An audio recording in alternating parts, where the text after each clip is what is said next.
Everyone, आप सभी का स्वागत है एक बार फिर से मास कम्युनिकेशन वाली स्टडी चैनल में। जैसा कि आप सभी जानते हैं कि आज डे 1 है और आज आपको पता ही होगा कि फ्री सेशन मैं लेके आ चुकी हूँ। और जिसको अभी तक मेरे बारे में कोई नॉलेज नहीं है कि मैं कौन हूँ, सबसे पहले मैं बता देती हूँ मेरा एकेडमिक बैकग्राउंड। मैंने बैचलर्स और मास्टर्स दोनों मास कॉम से किया है। 3 साल से ऊपर का मुझे मीडिया में एक्सपीरियंस है, जहाँ पे मैंने न्यूज़ एंकर राइटिंग, रिपोर्टिंग, इन सब में काम किया है। टीचिंग एक्सपीरियंस की बात करें तो 1 साल का मुझे टीचिंग एक्सपीरियंस है। और अगर बात करें वर्कशॉप्स की तो मैंने रिसर्च प्रपोजल कैसे बनाया जाता है उस पर वर्कशॉप्स भी अटेंड की हैं, वेबिनार्स भी काफ़ी अटेंड किया और सेमिनार भी मैं लगातार अटेंड करती रहती हूँ, जो कि ऑनलाइन बेस्ड होते हैं। वहीं अगर मैं अपने अकेडमिक अचीवमेंट की बात करूँ तो मैंने अभी रिसेंट में ही यूजीसी नेट जून 2025 अटेम्प्ट जो है वो क्वालिफाई किया है। नेट क्वालिफाई किया है। बिना इधर उधर की बात करें फटाफट से शुरू करते हैं कि आज हम पढ़ने क्या वाले हैं। फर्स्ट ऑफ ऑल, आपने जो है सिलेबस तो देख ही लिया होगा। सिलेबस मैंने क्या बताया था, सिलेबस जो है अगर किसी ने नहीं देखा है तो डिस्क्रिप्शन में जाकर लिंक दिया रहेगा, तो उस पर जाके आप सिलेबस देख सकते हैं, डाउनलोड भी कर सकते हैं। तो क्या है, और इसके साथ ही आप मुझे टेलीग्राम और व्हाट्सएप ग्रुप में भी ज्वाइन कर सकते हैं, लिंक आपको डिस्क्रिप्शन पे मिल जाएगा। ठीक है फ्रेंड्स, और आपका सिर्फ इतना सही योगदान है, दैट इज कि आपको सिर्फ सब्सक्राइब बटन जो है वो क्लिक करना है, दैट्स इट। उसके अलावा आपको कुछ और नहीं करना है। एंड यही मेरी एक आपसे एक डिमांड है कि जो अगर आप यहाँ पे फ्री सेशन चाहते हैं, अपना बेस स्ट्रॉन्ग करना चाहते हैं, तो आप इस चैनल को सब्सक्राइब कर सकते हैं। बिना इधर उधर की बात करें अब हम स्टार्ट करते हैं। सबसे पहले यूनिट 1 में introduction of journalism and mass communication, ये यूनिट 1 है, जिसमें सबसे पहले मैं आपको बताने वाली हूँ कि कम्युनिकेशन क्या होता है। What is communication? क्या सोचते हो आप लोग, क्या होता है कम्युनिकेशन? एनीवन? ओके। कम्युनिकेशन क्या होता है? कम्युनिकेशन एक प्रोसेस है जहाँ पे आइडियाज, इंफॉर्मेशंस, थॉट्स, फीलिंग्स और वन टू वन कन्वर्सेशन या वन टू मोर पीपल के साथ हम कन्वर्सेशन करते हैं, that's called communication basic form में। मतलब एक दूसरे के साथ बात करना और एक दूसरे के साथ आइडिया को शेयर करना, दैट इज कम्युनिकेशन। ओके। अगर एग्जाम में क्या क्वेश्चन पूछ सकता है, कम्युनिकेशन एक कौन सा वर्ड है? कम्युनिकेशन एक लेटिन वर्ड है जिसका मतलब होता है टू मेक कॉमन। क्या होता है? टू मेक कॉमन, जिसका मतलब टू मेक कॉमन है। अगर मैं सिंपली वर्ड में बात करूं तो आप ये चित्र देख रहे हैं, जो डिजाइन आपको साइड में दिख रहा होगा कि ये गर्ल और बॉय आपस में बात कर रहे हैं। मतलब सेंडर इसमें से हो सकता है लड़का कुछ बात कर रहा हो कि कैसी हो तुम, तो लड़की जो है वो रिप्लाई कर रही है भाई ठीक हूँ, आप कैसे हो? ठीक है। तो एक दूसरे की बात को समझना, एक दूसरे की बात को अंडरस्टैंड करना, so that is the form of communication. Okay. ये क्या है? एक कम्युनिकेशन है। कम्युनिकेशन की बेसिक डेफिनेशंस भी काफ़ी ज़्यादा स्कॉलर्स ने दी है। जैसे विल्बर स्क्रैम की बात करें तो कम्युनिकेशन एक ऐसा प्रोसेस है जो कि सेंडर और रिसीवर के बीच में अंडरस्टैंडिंग को बिल्डअप करता है, इस्टेब्लिश करता है। तो ये बात किसने कही? विल्बर स्क्रैम ने कही। क्या कहा भाई? जो कम्युनिकेशन है वो एक ऐसा प्रोसेस है कि सेंडर मैसेज भेजता है, रिसीवर मैसेज से रिसीव करता है और फिर रिप्लाई करता है। तो एक वन टू वन यहाँ पर कन्वर्सेशन चलती है और एक दूसरे को हम समझते हैं। तो ये बात विल्बर स्क्रैम ने कही। वहीं अगर हम हेरोल्ड डी लॉसवेल के मॉडल की तरफ बढ़े, मतलब हम मॉडल्स भी पढ़ेंगे लेकिन एक जस्ट एक इंट्रोडक्शन है कि ये स्कॉलर्स भी हैं जिन्होंने ये डिफाइन किया है कम्युनिकेशन को लेके। इन्होंने बेसिक फॉर्मूला दिया है, who says what in which channel to whom with what effect. ये क्या है? ये एक मॉडल है। जब ये मॉडल को पूरा मैं एक्सप्लेन करूंगी, देखो थोड़ा बहुत बताती हूँ। हु सेज यानी कि कौन मैसेज भेज रहा है, व्हाट क्या मैसेज है, ठीक है, इन विच चैनल कौन से चैनल से हम मैसेज को भेज रहे हैं, किसको भेज रहे हैं, टू हुम यानी कि किसको भेज रहे हैं, विद व्हाट इफेक्ट और जब भेजा तो उससे क्या इफेक्ट देखने को मिला। तो ये एक बेसिक फॉर्म है, जो कि ये एक मॉडल है हेरोल्ड डी लॉसवेल का, 1938 का मॉडल है। लेकिन हमें अभी जो बेस बनाना है, तो बेस के लिए हम जब मॉडल्स की क्लास लेंगे, प्रॉपर मॉडल क्या होता है, कौन कौन से मॉडल्स हैं, तो उनको मैं उसमें डिफाइन करते हुए चलूंगी। क्योंकि यूनिट 1 एक बहुत बड़ी स्ट्रेंथ पार्ट है, इसे हम छोटा पार्ट नहीं बोल सकते। यहाँ पे हमें बहुत कुछ कवरअप करना है, हमें हर एक छोटे से छोटे, बड़े से बड़े पहलू को लेके चलना है और फिर हम आगे की तरफ बढ़ेंगे। ठीक है, कॉट इट। अब देखो, जो कम्युनिकेशन होता है, वे जो कम्युनिकेशन होता है वो वर्बल भी होता है और नॉन वर्बल भी होता है। वर्बल यानी कि जो हम स्पोकन वर्ड बोलते हैं, स्पोकन और रिटर्न वर्ड यानी स्पोकन, यानी कि आपने कुछ कहा, हाय हाय फ्रेंड्स कैसे हैं आप, तो दैट इज स्पोकन। और रिटर्न वर्ड हो गया वही चीज़ मैंने लिख दी कि कैसे हैं आप, आपने एक फॉर्म में लिख दिया, तो वो वर्बल कम्युनिकेशन कहलाता है। ठीक है। नॉन वर्बल में हमारे body feel expression, gestures, facial expression, ये सब बॉडी लैंग्वेज, ये सब आती है नॉन वर्बल में। विजुअल में यानी कि चीज़ों को हम देख रहे हैं, इमेज हो गए, ग्राफिक्स हो गए, सिंबल्स हो गए, तो वो जो है वो सब आपके किस में आ जाएंगे, विजुअल के अंदर आ जाएंगे। अब मैं आपको बताती हूँ टाइप्स ऑफ कम्युनिकेशन। कम्युनिकेशन के कितने टाइप्स हैं, ऑन द बेसिस ऑफ अलग अलग फॉर्मेट में जो है कम्युनिकेशन के टाइप बने हुए हैं।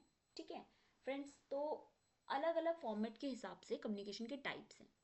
देखो सबसे पहला जो है बेस्ड ऑन मोड, मोड के हिसाब से क्या होता है कम्युनिकेशन। ठीक है, पहले वो समझते हैं। मोड के हिसाब से बात करें तो सबसे पहले आता है, एक आता है वर्बल कम्युनिकेशन। क्या आता है, वर्बल कम्युनिकेशन।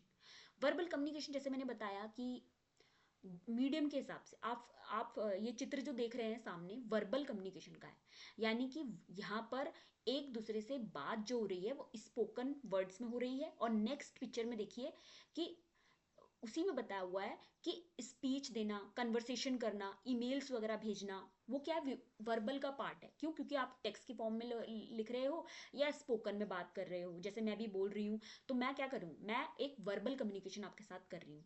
नॉन वर्बल वो होता है जैसे अगर मैं अपनी वीडियो ऑन कर दूँ, जैसे मैंने अभी वीडियो ऑन नहीं की है ड्यू टू सम रीज़न कि यहाँ पे लाइट नहीं है जिस वजह से, लेकिन अगर मैं नॉन वर्बल अगर अपनी वीडियो ऑन कर दूँ तो आप मेरे फेस के एक्सप्रेशन भी देख सकते हो कि मैं कैसे बात कर रही हूँ, क्या कर रही हूँ, मेरी आई लुक क्या है, मेरी जेस्चर्स क्या है, मेरी ट्यून क्या है, मेरे पॉस्चर क्या है, ठीक है, आई कांटेक्ट क्या है, हैंड मूवमेंट क्या है, तो एवरीथिंग नॉन वर्बल के अंदर इंक्लूड हो जाएगा। Got it. अब जो विजुअल कम्युनिकेशन है, विजुअल कम्युनिकेशन जो होती है वो इमेज की फॉर्म में होता है, सिंबल की फॉर्म में होता है, चार्ट्स की फॉर्म में होता है, ग्राफ्स की फॉर्म में होता है। जैसे एग्जांपल से समझो, आप कभी जब कभी रोड पे जाते हो तो आप वहाँ पे ट्रैफिक लाइट देखते हो, अचानक से आप गाड़ी चला रहे थे और आपने देखा कि रेड लाइट हो गई और आपने अपनी गाड़ी रोक दी। क्यों, किसी ने कहा था आपको गाड़ी रोकने के लिए? नहीं, आपने सिंबल देखा, आपने विजुअल देखा, जिसके अकॉर्डिंग आप वहाँ पे रुके और आपने कहा भाई अब रुक जाना चाहिए क्योंकि लाल बत्ती हो गई है। That's called image, that's called visual चीज। अब जैसे अगर आप कहीं रोड से होते हुए जा रहे होते हो और आपके बड़े बड़े बैनर दिखाई दे रहे होते हैं रोड पे, तो आपको समझ में आता है ये वाला इस चीज का बैनर है, ये हेयर डैंड्रफ का बैनर है, ये गॉगल का बैनर है, ये पैप्सी का बैनर है। तो इस तरीके से आपको क्या चीजें दिखाई देखने के अकॉर्डिंग आप चीजों को अंडरस्टैंड करते हो, वो भी कहीं ना कहीं कम्युनिकेशन का एक पार्ट है। तो that is a basic mode of communication. Clear हो गया? ओके। अब मैं आपको बताती हूँ बेस्ड ऑन लेवल, लेवल के हिसाब से किस किस तरीके के कम्युनिकेशन होते हैं। जैसे एक होता है इंट्रा पर्सनल कम्युनिकेशन।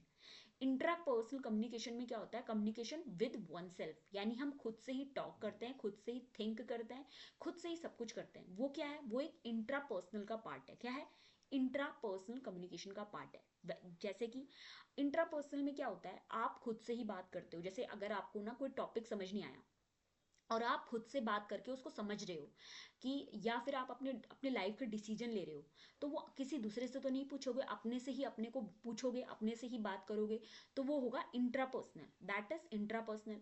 अगर कोई पूछे, अगर कोई एक होता है इंट्रापर्सनल का दूसरा पार्ट, ट्रांस पर्सनल कम्युनिकेशन। क्या क्या वर्ड बोला मैंने, ध्यान से सुनना, ट्रांसपर्सनल कम्युनिकेशन। ट्रांसपर्सनल कम्युनिकेशन किसे बोलते हैं, ट्रांसपर्सनल कम्युनिकेशन बोलते हैं जिसमें हम कम्युनिकेशन करते हैं डिवाइन एंचेस्टर्स, इन सब से जब हम कम्युनिकेट करते हैं, यानी कि स्पिरिचुअल लेवल पे जब हम गॉड से कम्युनिकेट करते हैं, तो वो ट्रांसपर्सनल कम्युनिकेशन में आ जाता है। जैसे कि अगर कोई किसी चीज को मानता है, जैसे अगर कोई महादेव जी को बहुत मानता है, तो वो क्या करते हैं, वो भगवान के आगे अपनी जो भी उनकी अंदर चल रहा होता है, तो वो भगवान के आगे रो देते हैं, बात बताते हैं, तो वो ट्रांसपर्सनल कम्युनिकेशन के अंदर आ जाएगा। ठीक है। कुछ लोग तो मेडिटेशन के थ्रू भी करते हैं कि मेडिटेशन के थ्रू चैंटिंग वगैरह करके भगवान से कनेक्ट करते हैं, तो वो ट्रांसपर्सनल कम्युनिकेशन के अंदर आएगा। क्लियर? अब मैं आपको बताती हूँ, दूसरा है इंटरपर्सनल कम्युनिकेशन। इंटरपर्सनल कम्युनिकेशन मतलब कम्युनिकेशन बिटवीन टू पीपल, दो लोगों के बीच में, यानी कि हस्बैंड वाइफ, इनमें पर्सनल पर्सनल यानी कि एक दूसरे की चीजें, हर चीज पता है, गर्लफ्रेंड बॉयफ्रेंड, ये सब चीजें इसमें इन्वॉल्व रहती हैं, जिसके साथ हमारे हर एक पार्ट, हर एक चीज डिस्कस होती है। तो वो हो गया इंटरपर्सनल कम्युनिकेशन, जिसको डायडिक कम्युनिकेशन भी कहते हैं। क्या बोलते हैं, डायडिक, यानी कि दो लोगों के बीच में कम्युनिकेशन होता है, उसको हम हम बोलते हैं interpersonal communication. Third one is group communication. Group communication कितने लोगों के बीच में होता है? मोर देन टू पीपल्स के बीच में कम्युनिकेशन होता है। जैसे कि क्लासरूम में कोई डिस्कशन है या मीटिंग्स है, किसी ने कोई सेमिनार अटेंड किया है, तो कुछ लोग उसमें ऑनलाइन जुड़ते हैं, 5, 6, 10, 12, तो वो क्या हो गया, वो एक ग्रुप कम्युनिकेशन हो गया, दैट इज ग्रुप कम्युनिकेशन। अब मैं बात करती हूँ पब्लिक कम्युनिकेशन की। किसकी? Public communication. क्या होता है पब्लिक कम्युनिकेशन? देखो, पब्लिक कम्युनिकेशन में क्या होता है कि यहाँ पे एक पर्सन होता है और वो ऑडियंस के सामने, जो भी उससे रिलेटेड ऑडियंस है उसके सामने स्पीच देता है या बात करता है। और मास कम्युनिकेशन क्या होता है? मास कम्युनिकेशन में मीडियम का होना जरूरी होता है और अननोन ऑडियंस भी यहाँ पे शामिल होती है। दोनों के बीच में बेसिक डिफरेंस समझें, क्या होता है पब्लिक कम्युनिकेशन और मास कम्युनिकेशन। देखो, अगर मैं मास कम्युनिकेशन की बात कर रही हूँ, जैसे कि मोदी मोदी जी क्या करते हैं, जब भाषण देते हैं तो वो अननोन और नोन दोनों के लिए इक्वल इंपॉर्टेंस है, वो दोनों के लिए इंपॉर्टेंट है। अब उसमें मीडियम भी है क्योंकि भाई मन की बात जैसे प्रोग्राम से वो टेलीकास्ट कर रहे हैं और हर कोई इसे सुन रहा है, ठीक है, तो वो हो गया मास कम्युनिकेशन। अब पब्लिक कम्युनिकेशन में कोई सोचते हैं अरे इसमें तो ना मीडियम का इस्तेमाल नहीं होता होगा। अरे बेवकूफ़, ऐसा किसने बोला कि बेवकूफ़ कि वहाँ पर मीडियम का इस्तेमाल नहीं होगा? मीडियम का तो वहाँ पे इस्तेमाल होगा। क्यों?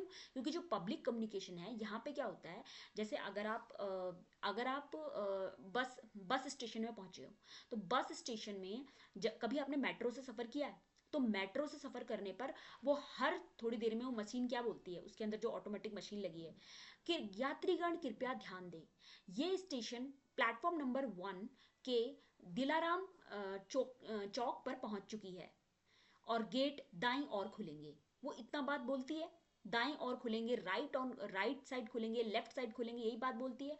तो क्या जो लोग मेट्रो से ट्रैवल नहीं कर रहे हैं उन लोगों के लिए तो ये बात वैलिड है ही नहीं कि वो ट्रेन कहाँ पे रुक रही है, किस प्लेटफॉर्म में रुक रही है, उन लोगों के लिए तो वैलिड है नहीं।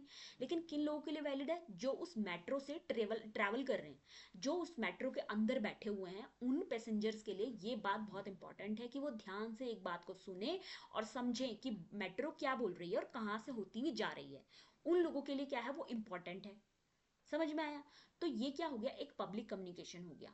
ठीक है, अब मैं बात करती हूँ, मैंने कितना इजी एग्जांपल से आपको समझा दिया क्या होता है ना, क्योंकि लोगों को ना बहुत डाउट रहता है। एक बार एक लड़की क्या बोल रही थी कि पब्लिक कम्युनिकेशन वो होता है जिसमें कि एक मीडियम होता है मीडियम नहीं होता, और जो मास कम्युनिकेशन होता है उसमें मीडियम होता है। नहीं बेवकूफ की बच्ची, कि ऐसा नहीं होता है कि जो पब्लिक कम्युनिकेशन है उसमें मीडियम का तो उसमें भी इस्तेमाल होता है। क्यों? वहां पे माइक नहीं लगे हुए हैं? क्यों वहां पे भाषण नहीं बोला जा रहा है कि उस माइक के थ्रू यात्रीगण कृपया ध्यान दें? माइक तो वहां पे भी इस्तेमाल हो रहा है। और जो मास कम्युनिकेशन है वहां पे भी माइक है, क्योंकि नरेंद्र मोदी जी अगर एक ऑडिटोरियम के अंदर बैठ के भाषण दे रहे हैं तो वहां पर भी तो माइक का इस्तेमाल हो रहा है। माइक तो कॉमन है, लेकिन जो वजह है, जिन कारणों पे डिपेंड हो रहा है बात, वो चीज समझनी है कि कहाँ पे किसका इस्तेमाल हो रहा है। ठीक है, अब क्लियर हो गया। अब मैं आपको बताती हूँ बेस्ड ऑन डायरेक्शन कि जो कम्युनिकेशन होते हैं डायरेक्शन के हिसाब से कैसे होते हैं। देखो, अपवर्ड कम्युनिकेशन में क्या होता है, जैसे एक एग्जाम्पल से समझो कि बच्चे टीचर से बात कर रहे हैं, बच्चे बच्चे मतलब स्टूडेंट्स वो टीचर से बात कर रहे हैं, दैट इज अपवर्ड कम्युनिकेशन। अब डाउनवर्ड इसका उल्टा कर लो कि टीचर बच्चों से बात कर रही है, टीचर बच्चों से बात कर रही है, दैट्स कॉल्ड डाउनवर्ड कम्युनिकेशन। फिर आता है हॉरिजॉन्टल कम्युनिकेशन। हॉरिजॉन्टल में मतलब सेम लेवल पे हर एक दूसरे से बात कर रहे होते हैं, जैसे कि स्टूडेंट्स क्या हैं, सब सेम लेवल पे हैं, एक दूसरे से दोस्ती यारी बनाई हुई है और सब आपस में बात कर रहे हैं, दैट्स कॉल्ड हॉरिजॉन्टल कम्युनिकेशन। और डायगोनल कम्युनिकेशन मतलब होता है कि एक टीचर दूसरी टीचर के स्टाफ से बात कर रही है, ठीक है, या फिर एक स्टूडेंट है, उसकी कंप्लेन है कि ये टीचर हमें बहुत मारती है, तो वो टीचर से ना बात करते हुए डायरेक्ट प्रिंसिपल से बात करने पहुंच गया। ठीक है, तो एक तरीके से क्या डायगोनल है, टीचर के पास नहीं गया, सीधा प्रिंसिपल के पास चले गया अपनी बात बताने के लिए, तो वो हो गया डायगोनल कम्युनिकेशन। क्लियर हो गया? अब ये डायरेक्शन के हिसाब से थे।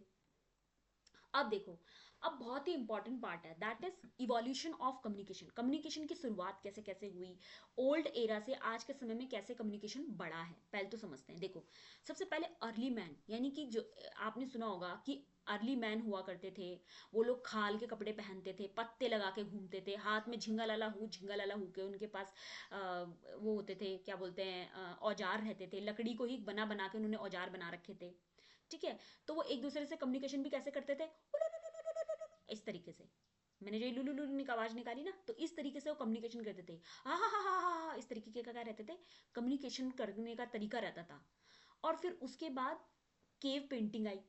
केव पेंटिंग, गुफाओं के अंदर पेंटिंग बना बना के वो एक दूसरे से कम्युनिकेट करते थे। कभी एनिमल्स की पेंटिंग बना दी, पत्तों की, झाड़ की, हर एक चीज की पेंटिंग्स बना के वो कम्युनिकेट करते थे। ठीक है, और पेंटिंग बनाते किससे थे, लकड़ी के गुटकों से। लकड़ी लकड़ी यानी लकड़ी वहां से तोड़ी और उनसे दीवारों में कुछ ना कुछ डिजाइन बनाया और उससे एक दूसरे से कम्युनिकेट करते थे। ठीक है, तो ये था केव पेंटिंग, यहाँ से कम्युनिकेशन की शुरुआत हुई।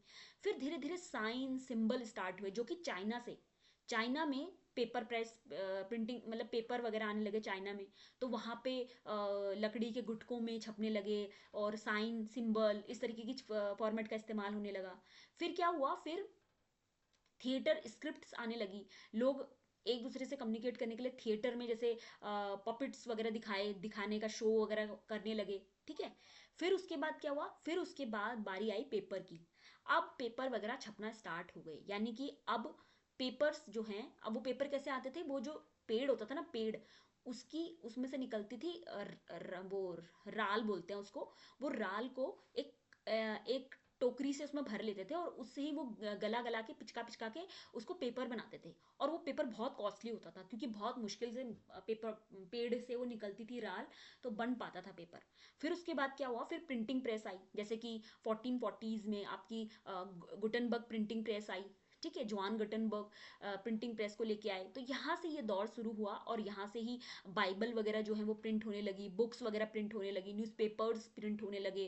फिर धीरे धीरे देखते देखते आप देखो, टेलीग्राफ्स, टेलीफोन्स, इनकी तारें बनाई जाने लगी। फिर रेडियो के माध्यम से जो है लोगों के पास टेलीकास्ट करने के लिए कि कंट्री में एक्चुअल हो क्या रहा है, एक देश से दूसरे देश की खबर जानने के लिए रेडियो का इस्तेमाल होने लगा। फिर रेडियो से हम टेलीविज़न की तरफ आए और टेलीविज़न से फिर हम सीधा वेबसाइट्स की दुनिया की तरफ आ गए, जिसमें इंटरनेट, ये सब चीज़ें आई। और आज हम एक रोबोटिक्स यानी एआई जैसे टूल्स की तरफ बढ़ चुके हैं। आज एक ह्यूमन को दूसरे ह्यूमन की ज़रूरत नहीं रह गई है।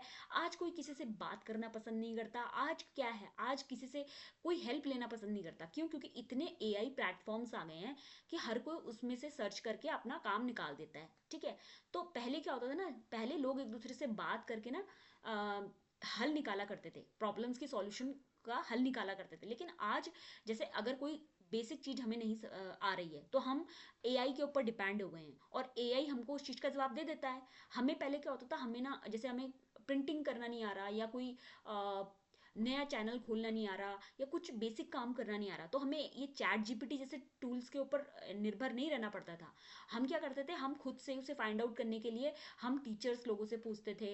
आजकल टीचर्स की भी वैल्यू नहीं रह गई है, टीचर्स की भी इतना वैल्यू नहीं है कि उनसे पूछा जाए। बच्चा क्या करता है, अरे कौन टीचर के पास जाएगा, टाइम वेस्ट होगा। टाइम वेस्ट होने की वजह से, कि ना हो टाइम वेस्ट, वो अपना आप ही एआई जैसे टूल से पूछ ले रहा है।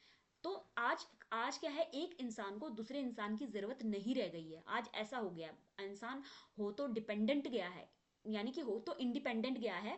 पहले डिपेंडेंट था लेकिन अब इंडिपेंडेंट हो गया है। समझ रहे हैं आप? तो इस तरीके से क्या है, कम्युनिकेशन का इवेल्युएशन रहा है। अब मैं आपको बताती हूँ मास कम्युनिकेशन इन इंडिया। ठीक है, देखो, अगर मैं आपको बताऊं कि मास कम्युनिकेशन के फीचर्स की बात करूं, तो सबसे पहले लार्जेस्ट न्यूज़पेपर्स वगैरह डेवलप होने लगे। मल्टीलिंगुअल मीडिया, यानी कि अलग अलग फॉर्मेट में आपको न्यूज़पेपर मिलने लगे, हिंदी भाषा में, इंग्लिश भाषा में, रीजनल भाषाओं में। तो इससे क्या हुआ, डेमोक्रेसी एक तरीके से स्ट्रांग हुई। क्यों? क्योंकि पहले लोगों को पता नहीं लगता था कि समाज में हो क्या रहा है। तो समझाने के लिए लोगों को पहले लिटरेट किया गया। लिटरेसी के लिए उन्होंने रेडियोज वगैरह चलाए, लोग को डिजिटल करने। अब देखो कैसे कैसे धीरे धीरे मास कम्युनिकेशन में डिजिटलाइजेशन का रैपिड ग्रोथ देखने को मिल रहा है। सोशल मीडिया बहुत जल्दी लोग इससे इन्फ्लुएंस हो जाते हैं। कोई भी खबर पहले क्या होती थी कि फिल्टर होके, गेट कीपिंग के माध्यम से जो ऑडियंस है उसके पास पहुंचती थी, गेट कीपिंग फिल्टरिंग के अकॉर्डिंग, यानी कि फिल्टर होके न्यूज़ आती थी। लेकिन अब क्या, फिल्टर होने की ज़रूरत रही नहीं गई है, लोग सोशल मीडिया में पोस्ट कर देते हैं और वो खबर हवा की तरह फैल जाती है एकदम से। तो सोशल मीडिया क्या है, लोगों को इन्फ्लुएंस करने का काम भी कर रहा है। अब मैं आपको बताती हूँ कि मास कम्युनिकेशन इंडिया में जो फैल रहा है, अगर हिस्टोरिकल डेवलपमेंट की बात करें, वैसे फ्रेंड्स, जो ये हिस्टोरिकल डेवलपमेंट वाला पार्ट है, ये मैं और ज़्यादा एनहांस तरीके से आपको बताऊंगी। यहाँ पे तो बेसिक फॉर्मेट लाए हैं कि प्रिंट मीडिया, रेडियो, इन सब की हिस्ट्री, बैकग्राउंड, ये सब पे बात होगी, क्योंकि मैंने क्या कहा, यूनिट 1 बूस्टर है, इसमें बहुत कुछ पढ़ना है। ये छोटी सी यूनिट लगती है, लेकिन इसी यूनिट में से कम 10 से 15 सवाल उठ के आते हैं इसी यूनिट से, यूजीसी नेट में। तो इस यूनिट को खाली मत समझो कि यार यूनिट 1 है तो यहाँ से कुछ नहीं आएगा, यहाँ से 2 4 5 क्वेश्चन आएंगे, इसे अवॉइड कर देते हैं, नहीं। यूनिट 1 को तो खासकर अवॉइड मत करना, यूनिट 1, यूनिट 9, इनको तो बिल्कुल भूल के मत जाना कि भाई इनको छोड़ देते हैं, पेपर हो जाएगा। 15 15 20 20 क्वेश्चन इससे उठ के आते हैं, तो इनको तो छोड़ना नहीं है, ठीक है। तो चलिए अब मैं बताती हूँ आपको। प्रिंट मीडिया की शुरुआत 1780 यानी बंगाल हिकी गजट से शुरुआत हुई थी, ठीक है। फिर रेडियो जैसे जो प्रोग्राम है, आकाशवाणी जैसे प्रोग्राम 1927 से इनकी शुरुआत हुई। फिर 1959, 15 सितंबर 1959 टेलीग्राम जैसे चैनल्स की शुरुआत हुई, दूरदर्शन जैसे चैनल्स की। फिर सिनेमा आया 1913 में, जिसमें राजा हरिश्चंद्र जो है उनकी फिल्म की बात होती थी, राजा हरिश्चंद्र, ठीक है। फिर उसके बाद देख लो, अब डिजिटल दौर आ गया है जिसमें ओटीटी प्लेटफॉर्म्स आ गए हैं। पहले क्या होता था कि पहले ना टीवी लगाने के लिए लोग क्या करते हैं, आप खुद देखो पहले क्या होता था। पहले हम रेडियो में थे, रेडियो से न्यूज़पेपर पे आए, न्यूज़पेपर से फिर हम टीवी पे आ गए। टीवी में हमें चीज़ें कैसे दिखाई जाने लगी, टीवी में हमें जो शो दिखाए जाते थे वो सास कभी बहू, इस एंटरटेनमेंट रिलेटेड शो देखते थे हम। लेकिन फिर क्या हुआ, फिर धीरे धीरे धीरे धीरे डिश टीवी की तरफ आए, केबल्स की तरफ आए, ठीक है। पहले तो डीवीडी सीडी ये सब चलता था, फिर डीवीडी सीडी हटा तो फिर उसके बाद जो है हम केबल्स पे आ गए, डिश पे आ गए, फ्री डिश पे आ गए, इस टाटा स्काई पे आ गए।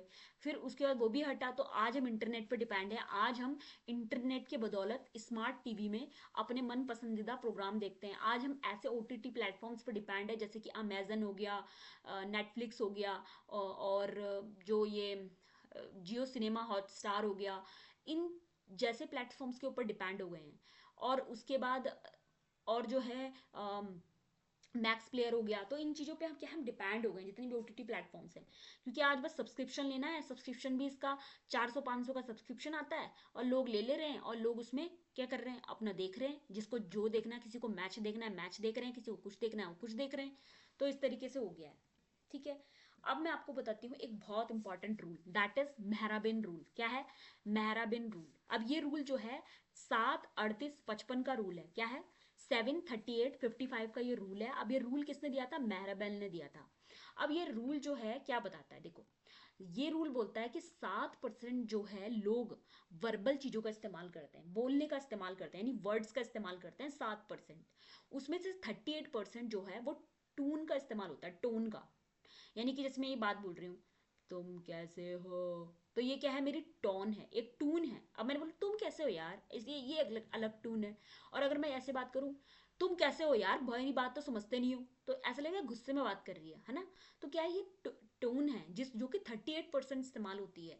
और 55% सबसे ज़्यादा बॉडी लैंग्वेज, वो आंखों के देखने का नज़रिया, फेस किस तरीके से देख रहा है, बॉडी लैंग्वेज कैसे बात कर रही है, तो ये चीज़ें जो हैं वो 55% इस्तेमाल होती हैं। ये बात मेहराबिन ने कही है, एल्बर्ट मेहराबिन इनका पूरा नाम है। क्लियर हो गया? अब मैं आपको बहुत ज़्यादा इंपॉर्टेंट पार्ट बताने वाली हूँ, दैट इज मीडिएटेड कम्युनिकेशन और नॉन मीडिएटेड कम्युनिकेशन। इन दोनों के बीच में कंपैरिजन समझते हैं, ठीक है। आपको समझ आ रहा है ना मेरा पढ़ाया हुआ? ऐसा तो नहीं है ना कि सिर से निकल रहा है, बिल्कुल बेसिक है ये तो कोई भी जानता होगा। ये बेसिक फॉर्मेट से हम शुरू कर रहे हैं ताकि आप लोगों को अच्छे से समझ में आए, ठीक है। चलिए शुरू करते हैं। अब देखो, मीडिएटेड और नॉन मीडिएटेड में क्या अंतर होता है। मीडिएटेड मतलब हो गया कि जहाँ पे हम exchange of information through technology means, यानी कि हम मीडियम का इस्तेमाल करते हैं, that is mobile phone. Mobile phone में हम फिजिकली प्रेजेंट नहीं है, जैसे मैं अभी आपके सामने फिजिकली प्रेजेंट नहीं हूँ। आप इसको रिकॉर्डेड भी देख सकते हो, मीडिएटेड कम्युनिकेशन है, ठीक है। आप इसमें जो फीडबैक भी दोगे वो डिले होगा, क्योंकि कोई कमेंट लिखेगा तो जब मेरे टाइम लगेगा मैं उसका रिप्लाई कर पाऊंगी। तो यहाँ पर जो फीडबैक होता है वो थोड़ा सा डिले होता है, दैट इज मीडिएटेड कम्युनिकेशन। और नॉन मीडिएटेड कम्युनिकेशन किसे बोलते हैं?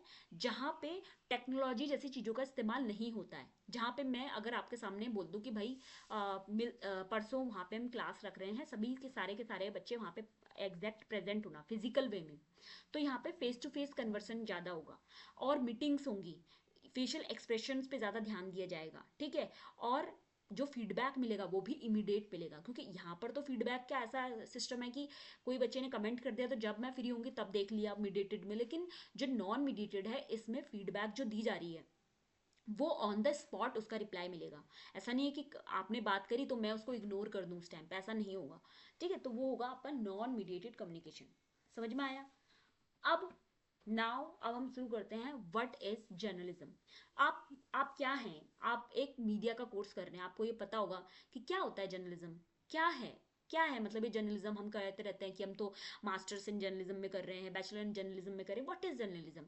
देखो, जर्नलिज्म मतलब होता है कि एक ऐसी एक्टिविटी है जहाँ पे हम कलेक्ट करते हैं डाटा को राइटिंग की फॉर्म्स में, एडिटिंग्स की फॉर्म में, न्यूज़ की फॉर्म में, और उन कलेक्ट करने के डाटा को क्या हम इधर उधर फेंक देते हैं? नहीं भाई, हमने कलेक्ट डाटा किया तो उस डाटा को अब हम प्रेजेंट करते हैं लोगों के सामने। किन किन चीज़ों का इस्तेमाल करके? न्यूज़पेपर्स का, मैगजीन का, रेडियो का, टेलीविज़न का, डिजिटल मीडिया का। आजकल तो इसका बहुत ज़्यादा ट्रेंड चल रहा है डिजिटल मीडिया का। तो इनके अंदर हमने जो इंफॉर्मेशन इकट्ठा करी वो हम बस डाल देते हैं, दिखा देते हैं। वो आपका जर्नलिज्म कहलाता है। मतलब लोगों को अवेयर करना, क्योंकि लोग अपनी अपनी लाइफ में बिजी हैं। लेकिन लोगों को अवेयर कौन करेगा? लोगों को बताएगा कौन? जर्नलिस्ट। जर्नलिस्ट बताने का काम करेगा, एक जर्नलिज्म बताने का काम करेगा, ठीक है। तो ये जो है जर्नलिज्म कहलाता है। अब कुछ ऐसे स्कॉलर हैं जिन्होंने इसके जर्नलिज्म की टर्म को डिफाइन किया, जिसमें जोसेफ पुलित्जर हैं, जिन्होंने एक्यूरेसी एक्यूरेसी एक्यूरेसी चीज़ों को डिफाइन किया। देखो, he emphasise that journalism must be truthful, responsible and serve the public interest. बिल्कुल सही बात है। इन्होंने क्या बात करी? जोसेफ पुलित्जर ने बोला कि भाई जर्नलिज्म, जो जो जर्नलिस्ट होता है वो सच्चाई को दिखाए और जिम्मेदारियों को समझे और लोगों के इंटरेस्ट के हिसाब से चीज़ों को दिखाए। तो ये बात किसने कही? जोसेफ पुलित्जर ने कही। एक्यूरेट, पता है मैं ये क्यों बता रही हूँ आपको डेफिनेशन? क्योंकि ये एक्यूरेट उठ के आती है पेपर में कि बताओ ये बात किसने कही। वो ऑप्शन में आपको बोलेगा एडवर्ड एडविन मरमी ने कही, वॉल्टर लिपमैन ने कही, जोसेफ पुलित्जर ने कही, या हेरोल्ड डी लॉसवेल ने कही। अब बताओ किसने कही? अगर आपको पता होगा कि ये बात इसने बोली है तो आप तुरंत इसका टिक लगाओगे कि हाँ भाई ये जोसेफ पुलित्जर ने बोली है। अब देखो, एडवर्ड एमरी एरमे जो हैं, इन्होंने क्या बोला? Journalism is the communication of information about event, ideas and people that are of public interest. Communication क्या है? जर्नलिज्म क्या है? लोगों को इन्फॉर्म करना, लोगों को आइडियाज के बारे में नॉलेज देना पब्लिक के इंटरेस्ट के हिसाब से, ये बात बोली। वहीं वॉल्टर लिपमैन, जिन्होंने पब्लिक ओपिनियन जैसे कॉन्सेप्ट को शेप किया, देखो क्या बोलते थे, इनका विश्वास था कि जर्नलिज्म मदद करता है लोगों को समझाने में कि वर्ल्ड में क्या चीज़ें एक्सपीरियंस हो रही हैं, और उससे क्या हो, वो जो एक्सपीरियंस के आधार पे जो जनता है उनके उनके जो ओपिनियन है वो डेवलप हो जाएं, जनता के ओपिनियन डेवलप हो जाएं। देखो, he believes journalism help people understand the world beyond their direct experience and shape public opinion. यानी कि लोगों के ओपिनियन को शेप करने का काम जो है वो वॉल्टर लिपमैन ने बताया था, ठीक है। क्लियर हो गया? आई थिंक यहाँ तक मैंने आज पढ़ाया है ये आपको पूरा क्लियर होगा। बेसिक फॉर्मेट है।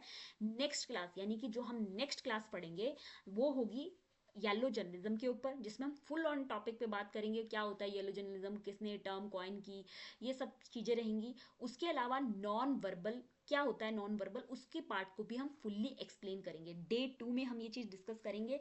तो आपको ये क्लास कैसी लगी आप कमेंट बॉक्स में ज़रूर बताइएगा। और देखने के लिए बहुत ज़्यादा thank you for watching this particular video. बहुत बहुत धन्यवाद आपका ये वीडियो को देखने के लिए, और इसी तरीके से हमारे साथ बने रहिएगा। तब तक के लिए take care and bye bye. Preparation अच्छी करिए और आगे बढ़ते रहिए।